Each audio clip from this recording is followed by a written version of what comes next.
E está no ar mais um Franquia Sem Segredo, o seu podcast para você saber tudo que rola no mundo do franchising. Lembrando para você se inscrever no canal, estamos batendo quase 2.000 inscritos, então se inscreve aí, ativa o sininho para você receber notificação quando tiver vídeo novo. Toda segunda, às 6 horas da tarde, tem vídeo novo no canal, além dos cortes nas outras plataformas, Instagram, TikTok. Luiz, beleza? Marcos Riso e recebendo hoje um convidado especial, Arthur Hipólito. Obrigado. Obrigado pela presença, viu, Arthur? Obrigado. Veio aqui compartilhar um pouco da história dele, falar um pouco com a gente sobre o franchising e principalmente sobre micro franquias, que é um assunto até polêmico pro programa, Isso. né? Arthur, a gente queria um pouco, antes de entrar nesses detalhes, a gente saber um pouquinho da sua história, como que você se envolveu com o franchising, porque você está há muito tempo, né, no ramo. Boa tarde a todos, boa tarde, Riso, um amigo de longas datas aqui, que nos conhecemos há muitos anos, ao Luiz, ao Ricardo, a você que está nos assistindo. Quando eu vejo um programa como esse, eu só posso imaginar que o intuito principal seja exatamente oferecer a quem assiste luzes, né? Luzes para que possa iluminar o seu caminho, a sua vida profissional, a sua vida pessoal, a sua vida familiar, porque o franchise é exatamente isso. O franchise não é o único modelo de negócio que existe sobre a face da terra, é apenas um dos canais de distribuição, um dos canais de possibilidade, que faz com que muitos de nós possamos ter nosso próprio negócio independente de franchise. Então, quando eu opto por franchise, eu estou fazendo uma opção por um caminho que eu espero que seja um pouco melhor planejado, estruturado, mas que não seja final, porque nenhuma rede de franquias no Brasil, para não dizer nenhuma, não, a maioria, não começaram com 1.000 unidades. Né? Se você olhar a história do franchise, todas elas começaram com a primeira, com a segunda, com a terceira, e assim tiveram as suas 50, 100, tem gente que tem 1.000, 2.000, 3.000, e assim foi meu caso na entrada do franchise. Eu fiz uma carreira toda na área comercial de um banco estatal brasileiro, fui um fundador das primeiras equipes de vendas desse banco, então, desde lá atrás, eu já conheço uma frase que é muito importante para todos nós que estamos aqui sentados, que sem vendas coisas ruins acontecem, né? Ninguém vive sem vendas, né? Perfeito. Vendas vive exatamente para poder dar suporte depois das correções de marketing, as correções operacionais. Trabalhei nesse banco, formei as primeiras equipes de vendas e saí com grupos de amigos e queríamos montar uma operação própria. E um amigo falou, olha, mas isso que vocês estão querendo montar já existe como franchise, rodando por aí, está chegando no Brasil. Isso era lá pelos idos de 1995. Aí saí com o meu PDV, vários amigos saíram com seus PDV, seus programas de demissão voluntário. E ao invés de montar uma opção própria, né, no dia que nós estávamos montando uma operação própria, que ia ser no Shopping Galeria em Campinas, na festa de inauguração, me chega o superintendente do shopping e diz, olha, o que vocês querem montar, eu não posso mais deixar. Falei, como assim você não pode? Não está tudo certo? No dia da festa que estava lançando a expansão do Shopping Galeria. Shopping, tá. E o superintendente disse, eu não posso mais deixar vocês montarem essa operação própria. Eu falei, mas por que? Não está tudo certo? Já está tudo encaminhado? Nós não vamos assinar amanhã? Não, é que de ontem para hoje entrou um player muito grande no mercado que resolveu abrir uma operação igual a que vocês querem fazer. E foi assim que surgiu praticamente a Montana Express. Né? Era uma operação similar que a gente queria fazer e nós ficamos sem nada naquele momento e começamos a continuar a pesquisa. Era similar à ideia de negócio que vocês iam montar. Era uma casa de grelhados, um grill que a gente queria montar, que não tinha na época dessa forma. Né? Mas aí o player era muito mais forte do que a gente, né? Diz que cachorro grande, a gente respeita pelo menos. Respeita. Por causa dos nomes dos cantores. Sim, né, mas os cantores pressupõem que aqueles cantores tinham reconhecimento, tinham público, tinham dinheiro, tinham recursos. E até onde eu sei eram realmente sócios, né? Sim. Diferente do hoje que eu nem sei se são mais, eu estou contando assim como foi a localização. Sim, E na época, não sei nem como está esse material hoje, mas sempre existia um site americano chamado Entrepreneur, né? Sim. A Entrepreneur sempre foi grande. Quando o mundo ainda era analógico, eles já tinham o site digital deles, onde eles sempre trataram das melhores franquias americanas, das franquias de baixo investimento, das franquias home office, das franquias de baixo custo, quando ainda no Brasil não se falava isso. Por que não se falava isso? Porque no Brasil todo mundo queria vender a franquia de 1 milhão. Então a foto das pequenas empresas, grandes negócios, as fotos das revistas da época, a foto de quem trabalhava com franchise na época era eu fiz essa franquia que hoje custa 1 milhão. E eu ficava olhando para aquilo e pensando, puxa vida, quem é que tem 1 milhão para montar um negócio? No Brasil continua a mesma coisa até hoje. Passado muitos anos, a gente ainda continua fazendo essa pergunta. Então, eu fui montar, junto com esse amigo dessa pesquisa, essa marca que estava vindo para o Brasil, que era a Subway. Montamos 4 lojas, 3 em Campinas e uma em Sorocaba. E depois veio a crise da Subway em 97. Desculpe te interromper, só para posicionar. O Shopping Galeria, para quem não sabe, é em Campinas. Né? E na época o shopping era um shopping intermediário, porque o shopping mais forte em Campinas era Iguatemi, mas o Galeria era o shopping, entre aspas, que tinha um beneplácito ali da Rede Globo, que estava ali do lado e tudo mais, que era da família da IPTV. Só para posicionar, nós estamos falando de 1995. 95. Tá. Então, em seguida, como nós deixamos a oportunidade de abrir uma casa de grilos, que também o objetivo era abrir a casa, preparar a casa, para um dia ela se tornar um franchise. Conhecemos, através da Entrepreneur, as operações da Subway, e que ela estava chegando no Brasil. Que era sistematicamente a maior franquia americana.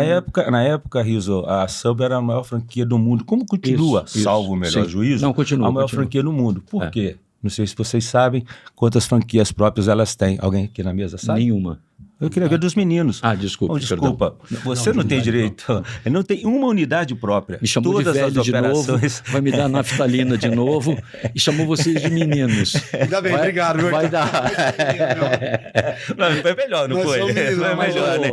Porque eu olhei para ele na hora. Ô, naftalina, toca aí. Assim, o Luiz ainda foi. Não, o Luiz ainda está. Não, é pé da barba. Assim. Mas a gente foi abrir a Subway, né? A Subway na época tinha 15 mil lojas no mundo. Isso. E nenhuma loja própria. E estava começando a abrir no Brasil umas lojas bonitas. E a gente, olhando tudo aquilo, conhecemos a loja da Paulista, né? Então, já foi na época do Peixoto. Na época do Peixoto. Ele que trouxe a marca para o Brasil. Na verdade, ele nunca trouxe, porque ele continuou morando nos Estados Unidos. Na verdade, ele fez uma holding lá no Uruguai, e dessa holding do Uruguai ele trouxe a marca para cá. E aí nós o Peixoto era um ex-diretor da IBM, que trabalhava nos Estados Unidos, em Connecticut, do lado da Subway, conheceu e tal. E aí nós fomos visitar, falamos, queremos abrir uma loja. Eles falaram, não, uma loja vocês não podem abrir. Eu falei, como assim? Não, vocês precisam fazer um estudo para abrir 100 lojas. E nós fizemos esse estudo, né? A gente ia ser agente de desenvolvimento na época, porque a Subway era dividida entre o franqueador, né? O master franqueado e o agente de desenvolvimento. Nós íamos ser agente de desenvolvimento com o objetivo de abrir 100 unidades, numa região aqui do Sorocaba, até aqui perto de Ribeirão Preto, uma faixa do estado de São Paulo. Chegamos a abrir 4, só que abrimos num modelo totalmente equivocado, que seria o modelo americano, que a gente só foi descobrir depois, porque não fizemos o nosso dever de casa direito, que o dever de casa teria custado muito mais barato, que era ter pego um voo, ter descido em Connecticut e ter dito, olha, estamos assinando esse contrato, queremos saber se está tudo ok. Nós fizemos uma antecipação de valores, pelas taxas que nós iríamos receber, e começamos a fazer quando percebemos que nós estávamos fazendo um negócio totalmente fora do padrão, mas que nunca foi dito para nós que era fora do padrão. E vamos falar, era um negócio maravilhoso. Maravilhoso. A Subway tinha tudo, como deu certo no Brasil hoje, né? Imagino que hoje ela tenha muitas operações pela segunda vez. Se ela quebrou pela segunda vez, eu não tenho essa informação, não acompanho, mas o problema é que nos Estados Unidos as lojas são 25 metros, são 30 metros quadrados. Lá você trabalha com 2 pessoas, uma durante o dia e uma durante a noite. A mesma que faz o sanduíche é a mesma que recebe, por uma coisa muito importante, né? Que a gente não fomos orientados na época adequadamente nos nossos treinamentos e tudo, que a linha de montagem ela comporta X sanduíches por hora. Não adianta você ter 4 pessoas, 5 pessoas, 10 pessoas, porque não vai sair mais do que X sanduíches.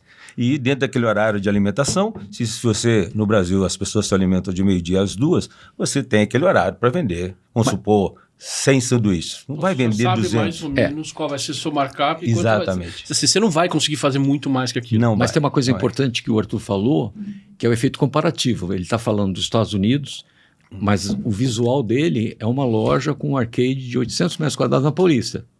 Sim. Essa é a visão que ele tem. Então, alguém já começou enganando, né? Sim, que não era esse o padrão. Na verdade, nós gastamos na época $500 mil para abrir uma loja na Avenida Francisco Glicério, em Campinas. Tá. E em dinheiro de hoje, eu diria para você que daria para abrir umas 10 lojas. Sim, sabe? E que era dentro do padrão. O local, né?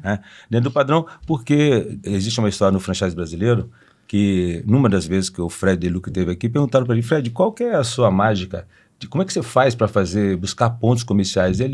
Dizem que ele respondeu assim, os 2 por 1. O que era o 2 por 1? Onde tem um Mac, eu coloco 2 subs, uma do lado direito, outra do lado esquerdo. Eu vi ele falando isso. Só que as lojas que fizeram isso no Brasil inteiro eram lojas totalmente fora da curva. Eram lojas de 500 metros quadrados e a pessoa que orientou se perdeu. A da Glicério tinha aqui tamanho? 500 metros quadrados. 500 Tinha 2 lojas de montagem. A General Glicério é o Francisco local, Glicério, né? Na época, Francisco Glicério era o local, era o centro de Campinas, né? E elas então, e as outras lojas também eram lojas grandes. Tipo enfim. assim, impossível não dar certo.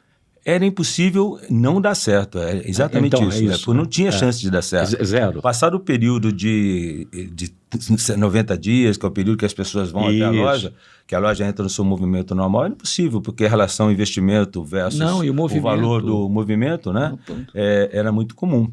Era muito disparatado, né? Não batia o valor investido versus a capacidade de faturamento. Se fosse uma loja de $50 mil, com certeza isso teria fluído, isso teria tido um resultado diferente, né?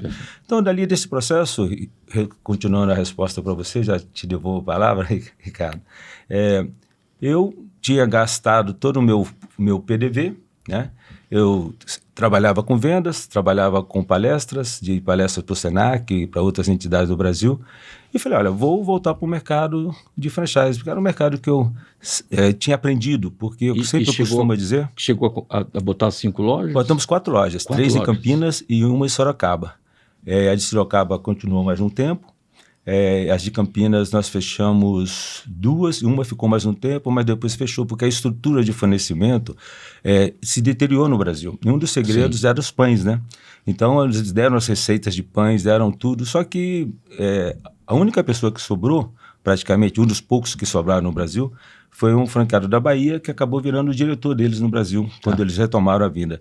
E nesse período, só para terminar esse período, que a gente discutia lá, vamos processar o Fred De Luca, não vamos processar o Fred De Luca, foi um grupo lá nos Estados Unidos e falou, Fred De Luca, olha, nós botamos X mil dólares na mão do seu representante brasileiro.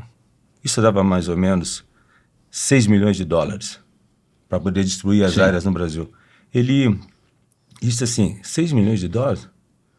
Mas espera um pouquinho, eu vendi a marca por $400 mil. Onde está a minha parte? Onde está a minha parte? Esse é o Fred De Luca. Ele não está preocupado com os... Ele não estava preocupado, ele está pensando no que ele perdeu. Alguém deu meus amigos, nós não estamos falando de um franqueador brasileiro, nem Tupiniquim, nem da região de Piracicaba, nem do Vale do Silício. Nós estamos falando de Fred De Luca, o maior franqueador que o mundo já teve, porque nenhuma rede no mundo tem mais franquias do que ele tem. E teve, né? Porque ele já é falecido. E com um sócio, né, que era casado com uma brasileira. Com a brasileira que foi meu parceiro lá do Rio do Espírito Santo, que era o representante da Ford local lá, e também perdeu dinheiro também nessa época, né? Enfim, da história, né? A gente ficou assim, o que fazer agora? Mas vocês têm que esperar a gente voltar. E realmente eles voltaram, cumpriram a promessa deles e começaram a operação no Brasil. Acho que estiveram até durante um certo tempo um grande boom, um grande sucesso, né? E nós simplesmente não tínhamos mais capital para brincar, não tínhamos mais para continuar no jogo. Realizamos o prejuízo e achávamos que usar a Câmara de Juízes de Connecticut, que na maioria deles ou trabalhavam na Subway. Os pais, familiares, esposas e filhos eram Subway. Subway eles comiam no café da manhã, no almoço e jantar. Qual era a chance da gente contratar o melhor escritório de advocacia americano e ganhar daqueles jurados americanos? Desculpe, você está sendo generoso, você botou Connecticut. Mas era Milford. Milford, que é menorzinho ainda, né? Menorzinho. Era... Só para ter ideia, Milford teve que mudar a central telefônica com a instalação da Subway lá, porque não a cidade trabalhava lá, provavelmente. Não, cidade não, um lugarejozinho lindo, maravilhoso. Eu estive lá algumas vezes. Então eu costumo dizer, Ricardo, que eu conheço o lado negro do franchise e o lado bom do franchise. O lado negro eu vivi com o meu próprio sangue. Eu acho que poucas pessoas tiveram a experiência. Porque no Brasil a gente vive um problema chamado o mistério da Santíssima Trindade. Vocês conhecem o mistério da Santíssima Trindade? Não. Mas conhecem da Bíblia, né? Sim. No Brasil nós vivemos 3 modelos. O modelo em que o padre quer dar conselho para o casal, mas nunca foi casado. O modelo que o casal quer te ensinar a criar filho, mas nunca teve filho. E um modelo onde no passado a gente tinha consultores que nunca foram franqueadores, mas que chegavam perto do franchise. Então, olha só, e sabe o que é interessante? todos têm razão, porque o padre sabe falar sobre casamento, o casal que não teve filho também sabe falar sobre filho, e aquele consultor que nunca foi franqueador também sabe falar, porque o mundo não é de uma pessoa só. O mundo pertence a todos nós. E o mais interessante, o mais bacana, que o mundo é uma soma de saberes, não é? Eu acho que o grande barato da vida é a gente procurar os saberes que cada um tem, porque quando a gente nasce, Deus não dá o dom para uma pessoa só. Ele distribui dons e talentos. E no franchise, então, a gente precisa cada vez mais de dons e talentos que não necessariamente estão dentro da nossa empresa.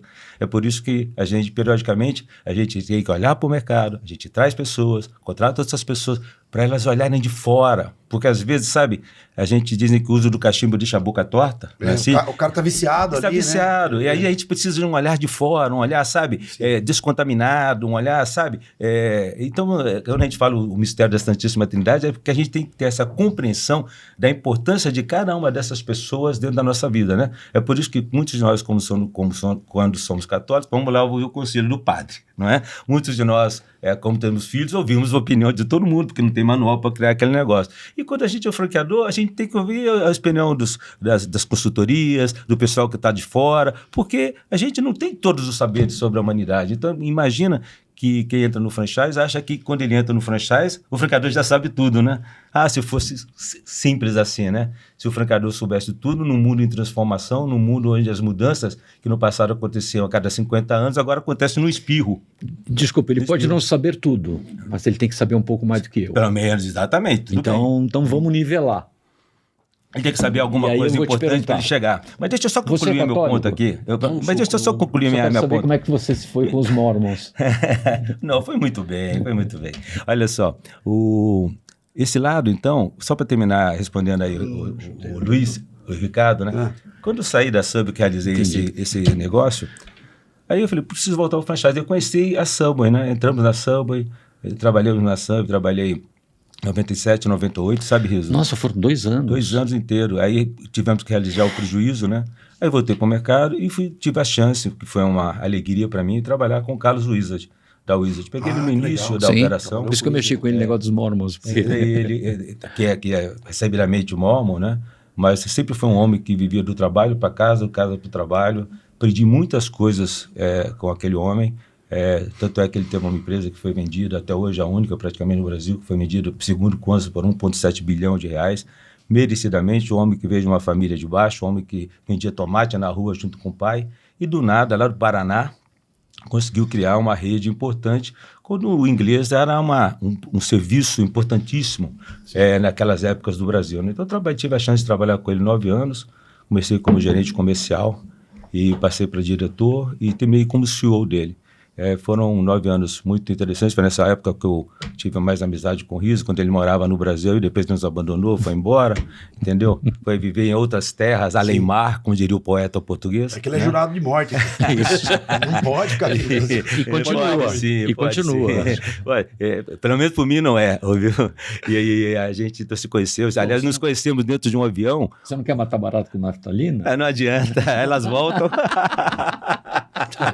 É muito fraquinho, muito fraquinho. E aí nos conhecemos, tivemos mais amizade ainda que nos conhecemos rezando dentro de um avião da Rio Sul, 2 horas sobre Campinas, no meio de uma tempestade. Ele rezava de lá o Ave Maria, eu rezava de cá o Pai Nosso. Então foi uma experiência engraçada, né? E depois disso, quando eu saí... muito papel higiênico. Muito. E a gente, depois que saímos da Wizard, foram 9 anos de muita experiência, né? De muito trabalho, ao ponto dele se tornar a maior rede aqui do Brasil, né, nessa área, né? E aí eu saí para montar meus próprios negócios e aí começar a história do micro franchise no Brasil. Mas vou devolver a palavra, porque eu acho que eu já falei muito. Não. Legal, tá legal a história. E primeiro que você tem uma história maravilhosa, quer dizer, essa história da Subway, a própria Wizard e tudo mais... É uma escola, né? Não é uma coisa que passou. Assim, eu vivi de tudo um pouco, né, Riso? Eu acho o seguinte, dizem que a gente aprende mais na dor do que no amor, sim, né? Todos nós aqui, né? Às vezes você tem um amor aqui do lado, mas você aprende na dor. E a dor, ela te ensina, né? Realmente, ou pelo menos você valoriza mais o amor. Mas valoriza. Eu realmente, a Subway me ensinou muito. Foi uma escola tremenda, né? Eu encontrei uma vez com um ex-franqueado meu, que hoje ele é hiper reconhecido no Brasil, trabalha na área de educação, e ele estava fazendo estágio numa consultoria lá no Rio de Janeiro, não sei se é dessas grandonas aí, não lembro o nome. Ele falou assim, Arthur, o melhor MBA que eu fiz foi quando estivemos juntos naquele projeto da Subway, porque aquilo me deu uma aula de como não fazer as coisas e como evitar determinadas coisas que é inesquecível para a minha vida. Eu falei para você, para mim, para todos nós que passamos aquela situação. Né? Eu não quero alugar sobre, mas quantos sócios eram? Nós éramos em 10 na época. 10 sócios. 10 sócios. Também era outra coisa impossível de dar certo. Isso, perfeito. Impossível. Porque, até aproveitando, né, para a sua audiência aí, né, é muito comum você que nos ouve ouvir falar de sócio operador e sócio investidor. Isso é o maior suicídio que existe, que alguém pode fazer, não só num negócio próprio, como também numa operação de franquia. Tá? Convergências. Porque a pessoa, tá vendo? A pessoa compra um negócio e diz assim, olha, você vai trabalhar, vamos entrar com 100 mil. Eu entro com 100 e você vai ter ser sócio de 20%. E nós tivemos, neste grupo, interessante, tivemos uma senhora que era grande amiga, o amigo dela era um dos sócios dos 10 lá, que ia desenvolver as 100 lojas. E ele deu para ela a sociedade. E ela disse, olha, você vai ter 20% quando a loja estiver dando dinheiro, você me paga os 20%. 4 meses depois, essa senhora me chama, lá aquelas cadeirinhas da Subway, começa a chorar. Eu falei, você está chorando por quê? A loja está cheia. Ela me perguntou assim, mas deixa eu falar uma coisa para você, esse negócio abre todos os dias do ano? Eu falei, abre. Natal, Ano Novo, Réveillon, Semana do Saco Cheio, Dia dos Namorados, Dia dos Professores, Dia de Nossa Senhora Padre. Abre. E são os que mais vendem. A mulher quase desmaiou, eu tive que amparar aquela senhora. Por quê? Porque era uma senhora que ela era professora, tinha férias 2 vezes por ano, né? Semana do Saco Cheio, emendava todos os feriados, e de repente ela se viu num meio de um ambiente, de um shopping, que ela tinha que chegar todo dia às 8 da manhã e sair meia-noite. Então, na verdade, é o seguinte, muitas pessoas pensam que empreender, sabe? É empreender só tendo um negócio próprio. Às vezes, Deus reservou para você... Ainda tem que trabalhar. Né? É absurdo. E aí, às vezes, Deus reservou para você ser empreendedor junto com alguém, com o CPF de alguém, trabalhando numa empresa, trabalhando num banco, numa empresa. Não há nada de errado de você empreender numa grande instituição, numa grande empresa, ou mesmo numa pequena, né? Do que você ter seu próprio negócio. Às vezes, você não nasceu com esse dom para poder empreender. Tem estômago. Ter estômago. Imagina essa senhora, o que passou na cabeça dela nesse momento, ela deve ter imaginado assim, nunca mais na minha vida eu vou poder ir para Ubatuba, nunca mais na vida eu vou poder ir para Ilha Grande, nunca mais vou poder sair com meu marido. Por quê? Porque nos dias melhores eu vou estar dentro de uma loja no shopping center. Então é sócio investidor com sócio operador. Isso. E agora você deve estar querendo perguntar, posso fazer a próxima pergunta? Claro, manda. De como nasceram as microfranquias? Vamos lá. Como nasceram as microfranquias? Não era, Posso dar a minha resposta? Claro. Posso dar a minha resposta? As microfranquias nasceram em 2008, quando tivemos aquele problema no Japão, dos Decasegs, que eles estavam voltando muito para o Brasil. E eles, vocês sabem que lá no Japão eles trabalham muito, né? 14, 16 horas por dia, né? Eles juntavam aquele dinheiro, deu aquela crise dos dólares lá. Isso. Se você se lembrar, você vai lembrar de uma empresa de saúde que tinha capaz de passar por lá. Você lembra dessa empresa? Estou te falando, E que os japoneses faziam araquiri. Isso, Nipomed. Eles faziam araquiri, porque o Jornal Nacional, o japonês não consegue dizer para a família que ele teve um prejuízo. Então, eles passaram lá pelo Japão, essa empresa que ele está citando, e fizeram lá um trabalho de convencimento. Palavras bonitas, né? Pirâmide. E as pessoas começaram a se matar, e junto com isso, com uma crise dos dólares lá da época do mensalão e tal. E os japoneses começaram a voltar para o Brasil. Mesma época fazendo as reunidas do Boi Gordo. E eles começaram a voltar para o Brasil, e aí eles chegavam aqui no Brasil, o que eles iam fazer? 2 coisas, comprar posto de gasolina e padaria. Com todo respeito, vocês já viram algum japonês ter sucesso com padaria? É difícil, né? Difícil. Deve ter, mas a gente não conhece. Mas padaria... Os português acertava, né? Mas padaria mas tá sempre à venda uma padaria. Você chega lá, padaria para vender. Padaria é um negócio insano, né? Porque ainda mais as padarias que nós temos hoje, que elas são mini mercados, você tem a questão do furto, você tem a questão do controle, né? Por exemplo, eu lembro quando eu trabalhava na Subway, a gente estava tendo um consumo de queijo muito grande, aí nós fomos descobrir que a pessoa pegava o queijo, botava dentro do saco de lixo, botava no lixo na rua, quando a loja fechava, ela voltava lá e pegava a peça de queijo. Então, os empresários, seja ele próprio, seja de franquia, ele convive com toda essa situação, se ele não tiver um controle adequado disso, né? E os japoneses começaram a quebrar, começaram a quebrar e começou a virar um problema social. E aí, quem entra nesse negócio nesse momento? O BID. Isso. O BID aparece. O BID queria desenvolver através de um instituto lá de... não sei se é Maringá ou Cascavel. Mas não é bem o BID. Era o cara do BID de Maringá. Não, mas o BID veio porque eu tive reunião com os representantes do BID. Mas ele se colocou como um agente do BID, virou agente do BID. E, na verdade, eles receberam, até o ponto que eu sei. Cláudio. O que acontece é o seguinte, o BID realmente veio. O BID patrocinou lá um estudo de como criar pequenos negócios que viabilizasse que esse franqueado essa pessoa pudesse ter um negócio que não gastasse todo o seu capital. Então, foi aí que começaram a apoiar a criação das microfranquias. Então, nesse ponto zero, estávamos eu, o Ricardo Camargo, pegando um voo em Campinas para ir para Maringá, se não me falha a memória, que é a grande colônia lá japonesa. Eu praticamente, embora fosse uma pessoa conhecida no São Paulo, na rede, eu não era amigo do Ricardo. Tanto é que nós chegamos, depois me tornei um grande amigo dele, tenho ele em grande consideração, acho que ele fez um bom trabalho na BF. Mas nós chegamos lá no aeroporto, ele foi para o mesmo lugar que eu ia e eu fui para o mesmo lugar que ele ia, de táxis diferentes.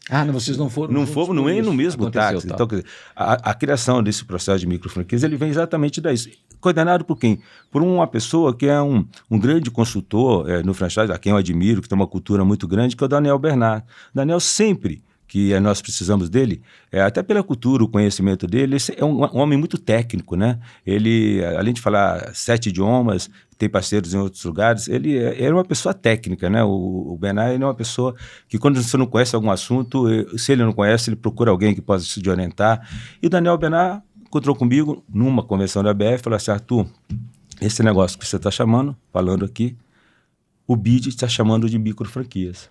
Só para esclarecer, o Daniel Bernard é de Curitiba e ele fazendo aqueles programas de franquias de massa, que ele chama de Ctrl-V, Ctrl-C, Ctrl-V, que eu mostrei lá do interior de Uberlândia com o Sebrae. Lembra que a gente fez um programa e até mostrou Então, o Daniel, voltando aqui, uma pessoa que eu tenho grande admiração por ele, sempre nos ajudou nas nossas empresas, sabe? Sempre foi uma pessoa muito correta conosco, um grande profissional. O Daniel falou, olha, o que você está fazendo aqui é microfranquia. O BID dá esse nome. Eu falei, mas por que dá esse nome? Não, porque o que acontece é o seguinte, o BID entende que a microfranquia, aí vem uma grande diferença. O BID entende que a microfranquia é para quem está trocando o mundo do emprego pelo mundo do trabalho. Só que ela praticava uma microfranquia em alguns países asiáticos, como a Indonésia e outras coisas mais, na África também, que ela falava o seguinte, olha, eu vou pegar aqui 1.000 pessoas, vou dar um uniforme para ele, 1.000 carrinhos de como vender picolé, e ele vai mudar a vida dele durante o dia. Só que no Brasil, se você fizesse isso, em algumas comunidades, o cara saía de casa com picolé e voltava a ser o picolé, porque ele ia ser assaltado no meio do caminho. Então, o conceito que vem do BID, aí nós recebemos uma delegação do Banco Interamericano lá na ABF, e eles explicando a visão deles mundial, por que eles acreditavam que as microfranquias poderiam ser, por ter uma marca, ter um conceito, ter um estudo. Vejam que, nesse momento, tem uma história importante. Sempre se fala no Brasil de ajudar a apoiar o micro e pequeno empreendedor. Perfeito. Dar dinheiro não adianta dar nada. Se você não der o conceito, se você não der o treinamento, se você não der a capacitação, esse dinheiro que às vezes a gente vê aí que o governo dá, vai para o ralo. Então, assim, a microfranquia sempre foi uma grande solução para mudar a vida das pessoas. E eu vi isso acontecer nas minhas redes, sabe? Eu vi isso acontecer dia a dia. Então, o que acontece? Daniel entra nisso, a Câmara Interamericana entra nisso. Posso te interromper só para dar um contexto? Nessa mesma época, um sucesso muito grande, o Banco do Indiano, que financiava, fazia pequenos empréstimos. Ele ganhou um prêmio Nobel de Economia. Isso, um prêmio Nobel de Economia. O microcrédito. Microcrédito. E eu tive acesso, eu li todo esse negócio do BID, e aí tem uma palavrinha que você usou corretamente, que era isso mesmo, e que eu acho que tinha uma inversão, e eu até vou pedir para você comentar, de que você deveria criar. E a gente parte da base de que no franchising você cria, testa, e depois de comprovado a operação, é que você pensa em franquia. E na minha opinião, essa é a minha opinião, o erro da base disso tudo é de que era um incentivo, até porque tinha um objetivo maior, que era essa coisa dos Nisei, Sansei, que estavam voltando. Eu reconheço isso, eu não vou... que se precisava arranjar uma solução... De imediato. De imediato. Por uma coisa de... Eram 200 que era imigração mundial. Eram $200 mil que a pessoa trazia do Japão, e em 6 meses ele tinha que voltar para o Japão de novo. Isso. Então, ou se criava aquilo, se criava uma situação em que você... E também com muita preocupação do Banco do Brasil, porque o Banco do Brasil era o banco dos decassegues lá. Só que nós, aqui em termos de banco, nós nunca recebemos 1 centavo de apoio de banco nenhum. Então, nós já fizemos 300 parcerias com bancos, dizendo assim, o banco vai te financiar a taxa de franquia ou a abertura do capital. Ele é bom de patrocinar, não de ter uma atitude. Nunca tivemos R$1 liberado por banco nenhum. Porque o diretor assina com você, na hora que você chega lá na ponta, o gerente olha para você... Não, só se tiver um seguro, um cartão... 3 anos de empresa aberta. Quem é que tem 3 anos de empresa aberta para pegar R$50 mil, R$30 mil? Isso entendeu? Que você está contando é a história do BB Franquias. Não é só do BB, não. Acho que todos os bancos, né? Embora a intenção seja muito boa, isso não se tornou viável na prática para que fosse uma grande alavanca do microempreendedorismo da pequena empresa no Brasil. Crédito. Sempre esbarra. Veja assim, às vezes a diretoria você sabe que ela está comprometida, mas quando chega lá no gerente, o gerente fala, quem coloca a minha assinatura sou eu. Eu não vou te dar aqui R$50 mil só porque o cara lá de cima disse que eu posso te liberar. Ele não é cobrado, entendeu? Por isso, porque... É que aí os caras vão lá e assinam o termo de convênio, né? Com o banco, aperta a mão, tira a foto, sai na revista. Pronto, acabou. Morreu aí. Na agência, mas... E aí, falando... Só voltar para a palavra criar. E qual que era o conceito do BID, né?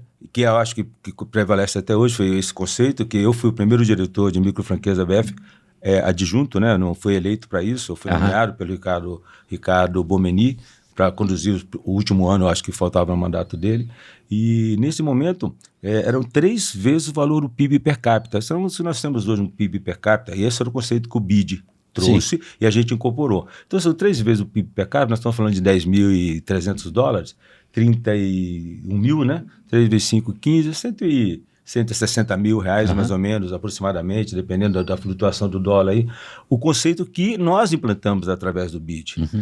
Eu acho que esse processo, ele permitiu que surgissem outros pequenos empreendedores, como franqueadores e como franqueados. E aí tem um ranço, Riso, com todo respeito, as suas divergências ou convergências que nós as temos. Se você olha a história do franchise brasileiro, os caras que se tornaram grandes, todos eles, na verdade, nasceram praticamente iguais. Essa questão assim que o cara testou a exaustão durante 10 anos, olha, deve existir, mas deve ser... Não, 10 anos você que está falando. Não, 10 anos, mas 10 meses. Que tenha operado o próprio negócio. Mas assim, às vezes a pessoa de um negócio, o negócio era tão bom que rapidamente ele começou a ganhar escalabilidade. E isso aconteceu, não quer dizer que esse seja o modelo melhor, né? Mas ele se tornou escalável a partir do momento que o risco era muito pequeno, né? O risco tanto do franqueador como do franqueado, embora, só um parênteses aí, o Brasil, tenho certeza que foi o único país que fez microfranquias onde o franqueador lida com a mesma lei de franchise, não tem diferença nenhuma. Ele tem que cumprir todos os requisitos legais, enquanto que nos outros países... Me diz porque não existe microfranquia nos outros países. Não existe. Não, mas o Arthur, o que eu ia trazer agora... Não, mas eu vou chegar no tempo, deixa eu só, já te devolvo. Claro. Então, então, se a gente imaginar que a lei de franchise ela é igual para todos, independente do nome que você dê, ou da categoria. Que benefício nós lá que nascemos como microfranquia. Quando alguns dos tubarões que existem hoje nasceram, eles nasceram como microfranquias, aliás, nasceram quando não tinha nem lei de franchise. Eles nasceram simplesmente pela experiência do contrato de licenciamento, eu deixo você fazer, eu deixo você fazer. Por que naquela época se nós discutia isso? Hoje o tempo é diferente. Tudo é diferente hoje. Claro. Mas quando eles surgiram, não tinha nem lei de franchise, era no fio de bigode. Era no fio de bigode que surgiu esse negócio no país. Outros nomes. E outros nomes. Mas aí, Riso, que vem uma reflexão. Hoje se cobra alguma coisa. E onde que se tornou tão impactante? Que a terminologia, eu me recordo perfeitamente disso, a terminologia aproximou o franchise dos jornalistas, aproximou da mídia e aproximou do pequeno empreendedor, do microempreendedor. Porque até então, se vocês se recordarem e derem um Google aí, vocês vão ver aquela foto bonita lá das capas das pequenas empresas, como abrir um negócio de $1 milhão. E aí, qual é a realidade? Vamos pegar o Brasil de hoje, 100 milhões de brasileiros ganham R$ 1.500 por mês. 90 milhões ganham até R$ 3.300 por mês. Isso é número público, está aí à disposição, só você que clicar aí. 10 milhões de brasileiros ganham de 3 mil e 20 mil reais. Só 1% ganha acima de 5 mil dólares. Uma correção histórica. Eu sou fundador da Pequenas Empresas. Que bom. E desde então eu saí no número 3. Nunca teve esse negócio, como montar um negócio de $1 milhão. Eu estou falando das capas. As capas, assim, eu vi muitas como o cara capas. ganhou $1 milhão. Não, como montar os negócios. E aí nós não vamos aqui discutir porque nós podemos pesquisar. Podemos pesquisar. Eu estou falando de pequenas empresas, me desculpe. Talvez eu esteja falando qualquer mídia que existia na época. Exame, essas coisas. Isto é, PME. Não, todas elas. Todas, quando a gente fala todas e quando a gente fala nenhuma, eu acho que é um princípio que não é muito bom para o mundo dos negócios. Mas eu cansei de ver fotos de pessoas como abrir um negócio de R$1 milhão, R$3 milhões, ou se estava na capa ou estava no interior. E a microfranquia, embora não exista diferença nenhuma, a terminologia permitiu que houvesse uma aproximação maior do franchise para os micro e pequenos empreendedores. Muitas das pessoas com quem vocês conversam hoje deveriam agradecer e rezar, e ir na missa todos os domingos, que em algum momento surgiu essa possibilidade de ele entrar no negócio. Porque até então, o que acontecia? E qual foi a grande resistência para você restabelecer a verdade? A grande resistência não foram da mídia, não foi da BF, não foram dos franqueados. De que área que foi? Da área de consultoria. Porque vender consultoria para fazer franchise era vender grandes business. Você quer fazer uma franquia? Olha, para eu fazer uma coffee, para fazer uma circular, para fazer custa R$1 milhão. E era assim. E isso se tornou disruptivo. A gente tem que compreender que as coisas mudam, as coisas se tornam disruptivas. E a microfranquia trouxe essa possibilidade. Todo mundo teve que se recalibrar, teve que se reencontrar a partir desse momento. Começaram a surgir muitos players. E, mais recentemente, nos últimos dados, acho que do ano passado da BF, que nós vamos ter feira aí a semana que vem, né? Semana que vem. Dizem que parte do crescimento da BF, se não me falha a memória, mais de 64% se deveu aos canais da microfranquia. Mas por que? Você deve estar perguntando, Luiz. Por que você está perguntando, Ricardo? Pelos números que eu acabei de dar agora. Só 2 milhões e 200 mil pessoas... Ninguém está perguntando, você que está falando. Bom, posso concluir? Pode. Então tá bom. Então, se você não está perguntando, vou perguntar para eles. Vocês devem estar imaginando que somente 2 milhões e 200 mil pessoas ganham acima de R$25 mil por mês. Faz sentido negócio de R$1,5 milhão? Faz sentido negócio de R$2 milhões? Desculpe-me. Eu não sei que país vocês vivem. Eu sei que vive na Austrália, mas eu vivo no Brasil a gente vive de uma forma diferente. Spari, a gente está encaminhando isso para o valor e o investimento. E a discussão aqui não é essa. A discussão é criar, é não ter know-how, é vender um negócio que você pressupõe ter conhecimento e você acaba vendendo um pó de pirilim-pim-pim para colocar no seu jardim, para você fazer um conserto e manutenção na sua casa. Então, deixa eu só te colocar, a questão aqui, que a gente coloca o tempo inteiro, não é uma questão de investimento.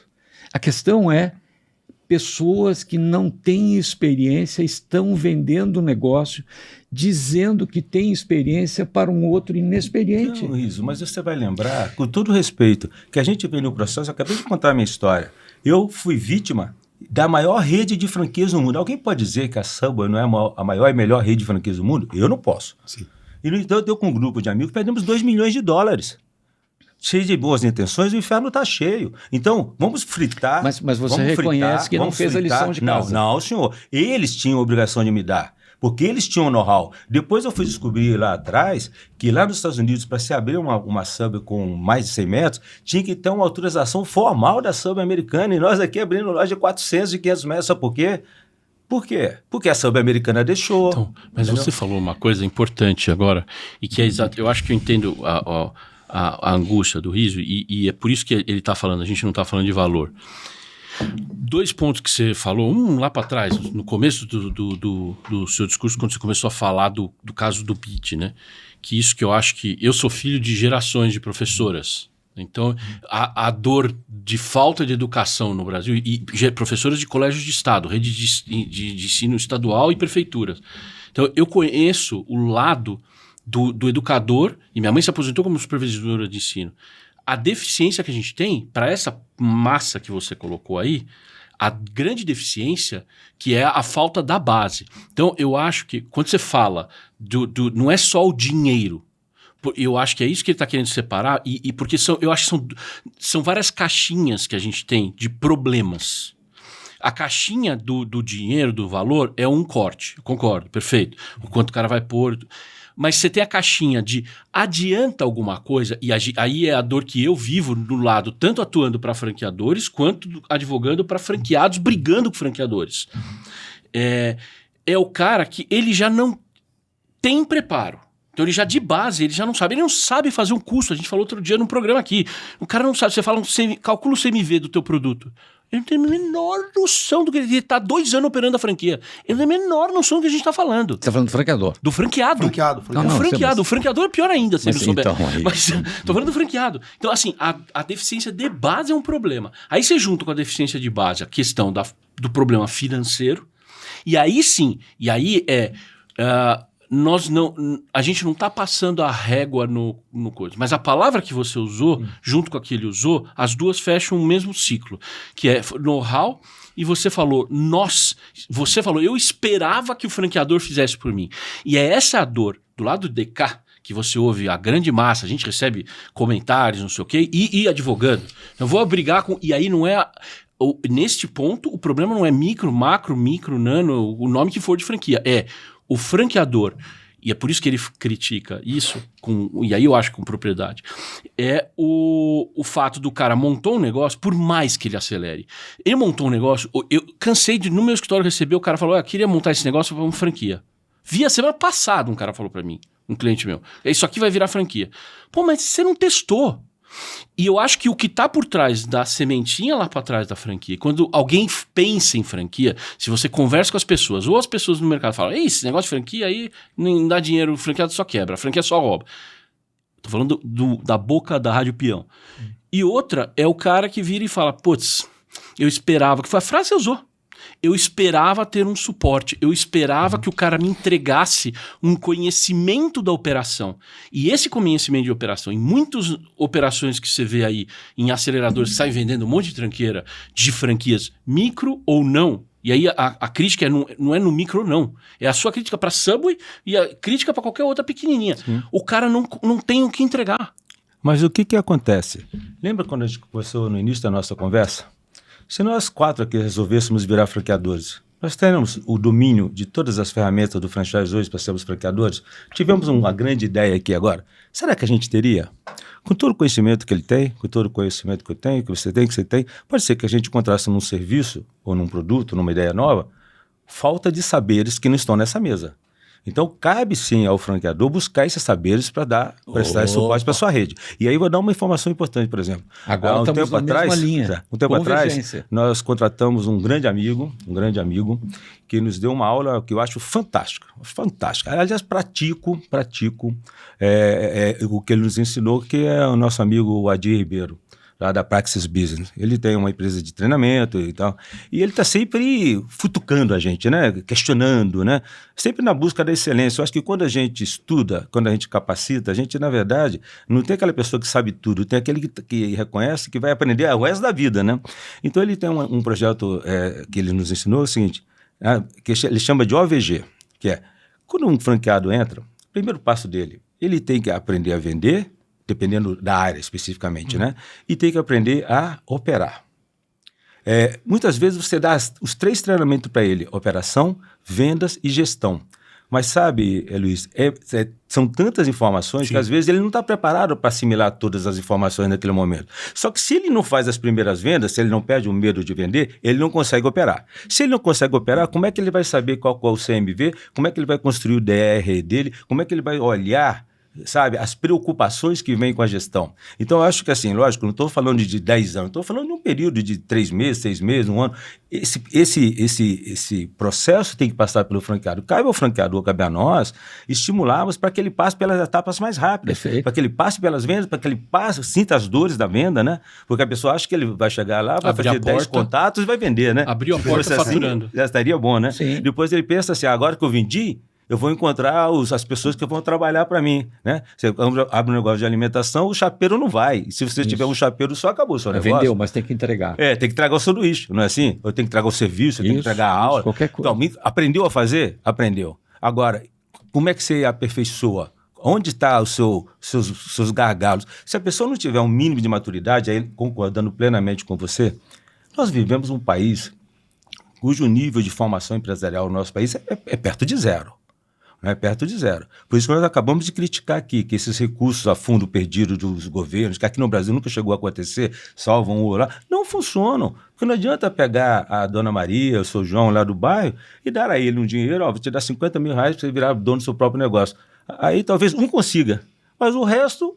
O resto vai se perder, né? O resto vai se perder. Mas não é o nosso país. Nós estamos falando do franqueador.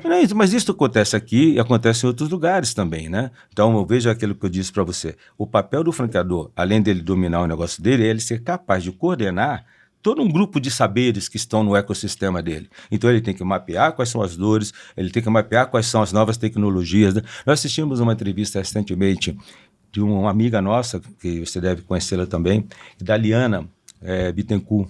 Ela, nesses eventos que ela faz pelo mundo inteiro, aí ela disse uma coisa seguinte: no passado, a gente tinha necessidade de começar tudo do zero. Porque você não queria, eu tinha que começar do zero, você tinha que ir lá e matar o leão. Só. Hoje, existe uma tendência muito importante, seguinte: às vezes você não precisa começar do zero. Você tem que fazer novas parcerias, novos saberes, novas culturas com esse mundo digital, de novos aplicativos que nós estamos vivendo. Por que eu vou começar do zero se você já fez? Sim. Então eu tenho que aprender que vai me custar muito tempo, energia, montar um negócio acreditando que eu vou estar a pizza inteira, se eu posso ficar com a parte do seu negócio e ter uma pizza ou 2 fatias da pizza e você tocar o seu negócio, eu ser feliz, meu franqueado ser feliz. Eu acho que é isso que a gente precisa. Vai, porque depois eu vou voltar para a criação.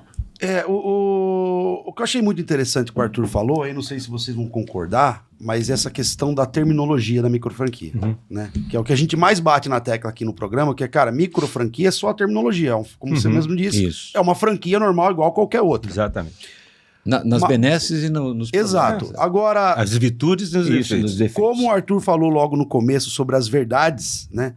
E eu nunca tinha olhado por esse ponto de vista. Então, essa proximidade que você está dizendo que o nome, a terminologia trouxe para as pessoas, que eu achei muito interessante. Então, assim, um micro franquia, porque eu já tenho um microempreendedor. Então, assim, ao mesmo tempo faz uma pessoa que sonhava um dia ter um negócio, mas talvez não tinha condição de ter, por causa dessa terminologia, a pessoa ir buscar empresas com baixo investimento. Se você parou para pensar nisso? Não, eu parei para pensar nisso. Isso é interessante. Só que quem usa isso, para mim, não tem diferença dos figurinhas do mercado agora, de aceleradora, de não sei o quê. Porque usa isso para atrair. E o problema, na verdade, é que você atrai, você vende, mas não consegue entregar, porque a tua experiência é zero.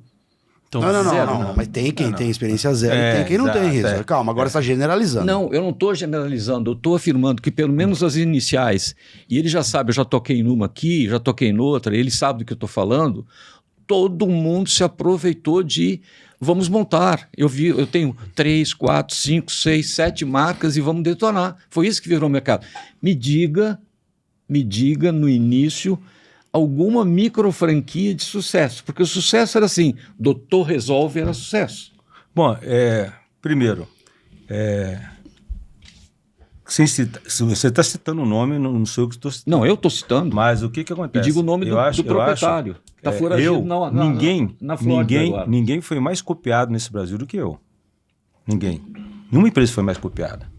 Porque eu estava, como disse para você, na origem da criação do nome e do apoio do nome. O único motivo pelo qual o nome se tornou importante para nosso segmento foi exatamente nos aproximarmos da mídia e fazer com que o micro, pequeno empreendedor também sentisse que a franquia pudesse ser para ele. Claro. Porque, cara, vamos sair daqui agora, vamos no Shopping Piracicaba. Eu digo uma coisa para você, eu não tenho dinheiro para montar 95% daquilo que está lá no dentro do shopping Piracicaba. Talvez 100. Porque só o ponto comercial vai custar R$500 mil. Exato. Agora, num país onde só 1% da população brasileira ganha até $5 mil, R$25 mil. Mas, Arthur, eu arrisco dizer que nem os caras que estão lá têm dinheiro para montar. Os caras que estão lá já estão... Eu arriscaria dizer que o cara... Mas eu posso falar pelo meu bolso. Eu não tenho, né? Gente, então não tem. Eu digo de novo, a gente está desviando. Mas, porque o ponto aqui não é o investimento, não é a forma de atrair. Porque as palavras mágicas, micro, pouco investimento, nenhum, trabalhe sem esforço nenhum, não precisa trabalhar, elas viram atrativos. Mas viram... aí é quem usa isso na maldade, né, Riso? Não, aí escuta é quem para mim. Maldade, escuta dizer o seguinte, cara, eu achei um negócio que o franqueador conhece muito e eu me sinto seguro com o investimento que eu fiz. E que ele me deu um treinamento que me transferiu o conhecimento. Não vai resolver todos os problemas. A doutor vacina é microfranquia. Sabe às vezes... Eu acho que não passa de... Deixa eu apresentar uma... o valor. É mais alto? Não importa o valor. Veja só, não é questão do valor. É questão da pessoa que está por detrás do que ela quer oferecer. Tem gente que passa uma vida inteira, Ricardo, procurando a mulher ideal e nunca casa. Essa mulher agora ela é gordinha, essa é alta, essa ela é magra. Então, no dia que a mulher chega perfeita, ela fala, você também eu não quero. Então, você entende o que eu quero te dizer? Sim. E vice-versa. Então, quer dizer, não sei se esse processo ideal, o dever ser... Eu não tenho divergência de você em relação ao dever ser, não. O dever ser ela deveria ser loira, dos olhos azuis, o meu gosto, né? Magra, sabe assim, bonita, tal, mais nova. Às vezes a realidade é diferente. E aí, se eu for esperar tudo isso, talvez eu não encontro no caso. Então, se eu for fazer o DVC... a falar de forma, eu falo de conteúdo. Do conteúdo e tal. Mas o conteúdo vai da responsabilidade de quem oferece. Quando você usa a expressão do tipo assim, a pessoa não precisa trabalhar. Quem diz isso? Eu nunca disse.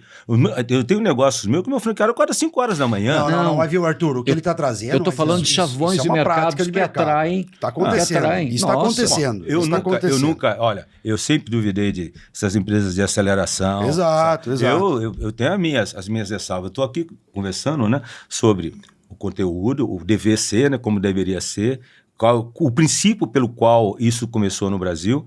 Agora, dizem que depois que você solta a palavra, o e-mail, a oportunidade, a flecha, ela não te pertence mais.